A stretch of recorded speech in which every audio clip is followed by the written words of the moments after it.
Hello అండి, అందరికీ నమస్తే. Welcome to Rama Srinivasam. ఇవాళ ఒక హెల్తీ కర్రీ చేస్తున్నానండి. అది ఈ 3 రకాల కూరగాయలు, ఒకటి ఆకుకూర. ఇది పాలకూర అనమాట. పాలకూర, సొరకాయ, టొమాటో, దోసకాయ, వీటితోటి నేను ఒక మంచి కర్రీ చేస్తున్నానండి. సూపర్గా ఉంటుంది. అస్సలు ఒక్క చుక్క కూడా ఆయిల్ వాడకుండా చేస్తున్నాను. ఇలా హెల్తీగా చేసుకుంటాను. ఇవి ఇష్టమైన వాళ్ళు, హెల్తీ రెసిపీస్ ఇష్టమైన వాళ్ళు లైక్ చేయండి, షేర్ చేయండి, సబ్స్క్రైబ్ చేయండి. ఇక మీదట వచ్చేవన్నీ కూడా ఇలా హెల్తీవే వస్తూ ఉంటాయి. నాకు హెల్తీగా చేసుకోవడం అంటే చాలా ఇష్టం అనమాట. అందుకని వెయిట్ లాస్ కోసం అనుకోవచ్చు, చాలా హెల్తీగా ఉండడం కోసం అనుకోవచ్చు, ఏదైనా సరే ఇంచుమించుగా ఇట్లా చేస్తూ ఉంటాను. అప్పుడప్పుడు ఎప్పుడైనా కొద్దిగా ఆయిల్ తోటి అట్లా చేస్తానన్నమాట. ఇప్పుడు ఈ రెసిపీ చేసేసుకుందామా? వచ్చేసేయండి. దీంట్లో ఆయిల్ లేదు, ఏం లేదు. చూడండి, డ్రైదే ఇది. మనం చిమ్నీ ఆన్ చేయకపోతే ప్రాబ్లం అవుతుంది.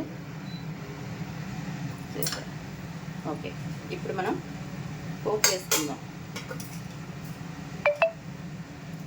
ఆవాలు,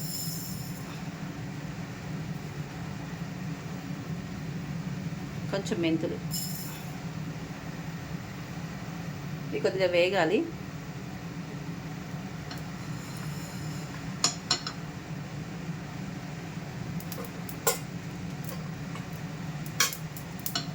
చూడండి, ఆవాలు చిట్పట్లాడుతున్నాయి, డ్యాన్స్ చేస్తున్నాయి అన్నమాట.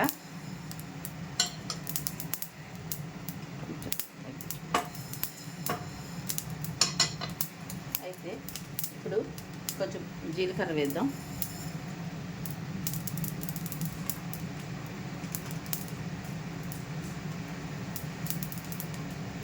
ఒక 2 ఎండుమిర్చి వేస్తున్నాను.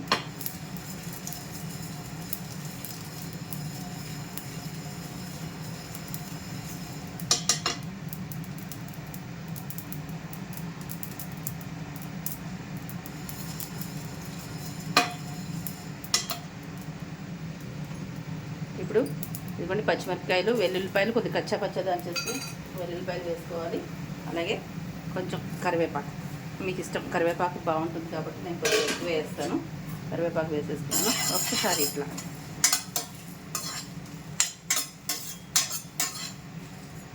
పోపు వేగిన వాసన మీకు తెలుస్తుంది. ఇప్పుడు మనం కొంచెం వాటర్ పోసేసుకుందాము.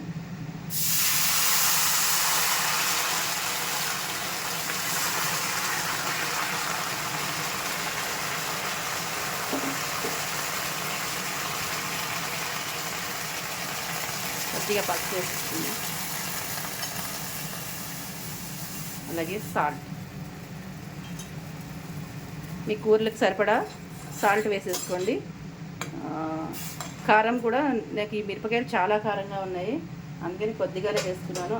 అయినా కూడా మేము కొద్దిగా స్పైస్ తక్కువగానే తింటాము, ఎక్కువ స్పైస్ తినలేమన్నమాట.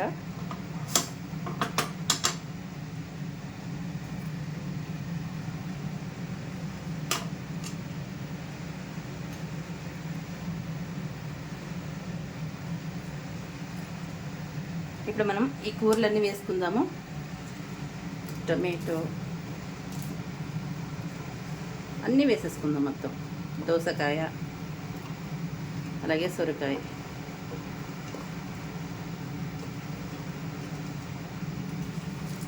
ఆకుకూరతో సహా మొత్తం వేసేసుకుందాం.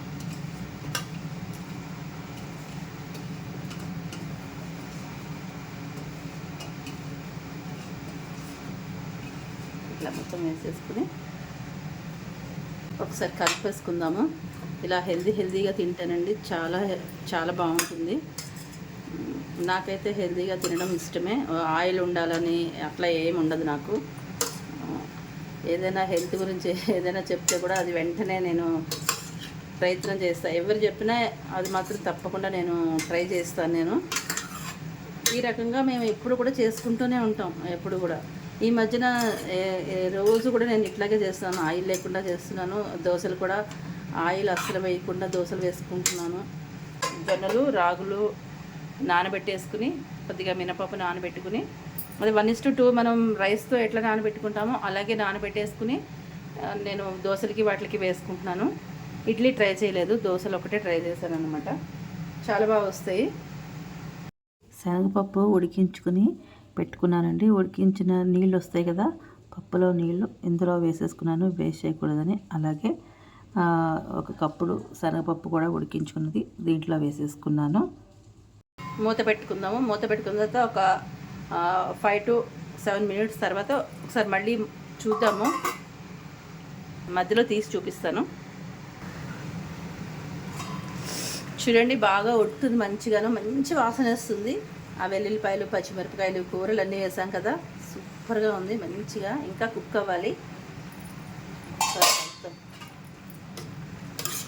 ఈ నీళ్ళన్నీ కూడా ఎగిరిపోవాలన్నమాట. ఇప్పుడు మీరు ఒకసారి ఉప్పు అది చెక్ చేసుకోండి. ఉప్పు కారం సరిపోకపోతే కొంచెం మీరు పచ్చిమిరపకాయలు యాడ్ చేసుకోవచ్చు. పొడి కారం ఇష్టం ఉన్న వాళ్ళు ఎర్రకారం వేసుకోవచ్చు.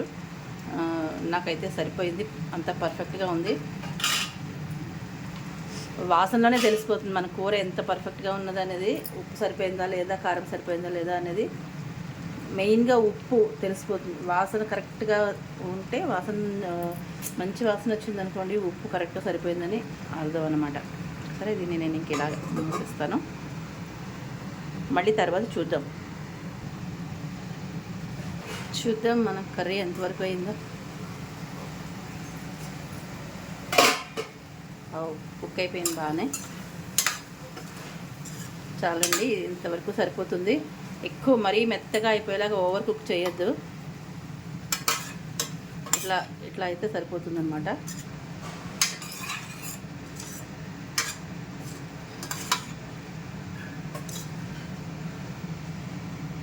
చూసారా, సూపర్ టేస్టీగా ఉంటుంది. కొద్దిగా ఒక్క చుక్క కూడా ఆయిల్ వాడలేదు మనం. Mixed vegetable with chana dal అదిరిపోయింది కదా. కూర ఎక్కువ, అన్నం తక్కువ, అట్లా తింటే వెయిట్ లాస్ అవుతారు, హెల్తీగా ఉంటుంది. Okay, bye, thank you.